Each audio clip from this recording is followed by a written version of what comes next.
The Senate is in session this weekend as the government shutdown has entered its sixth week. As Christian Benavidez reports, lines at food banks are growing and there are more delays and cancellations at our nation's airports due to the shutdown. A rare working weekend for the Senate, the first since the government shutdown.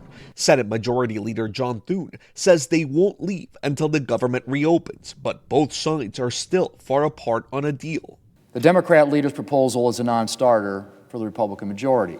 Democrats offered a plan that would extend Obamacare tax credits for a year and fund the government. Doing nothing is derelict because people will go bankrupt, people will lose insurance, people will get sicker.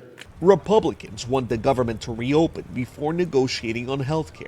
Some 42 million Americans on food stamps are left waiting for assistance after the program ran out of funds. I don't know how long the shutdown's going to last, and if we don't get SNAP until the shutdown's over, we could end up literally starving. At our nation's airports, long lines and frustration from coast to coast.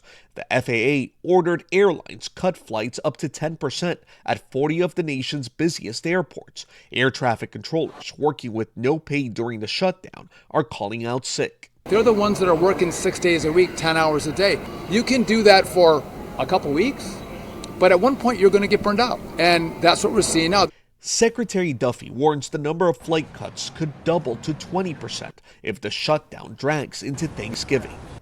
Right now, President Trump is urging Republicans to eliminate a 60-vote threshold currently required to move a government funding bill forward without Democrats.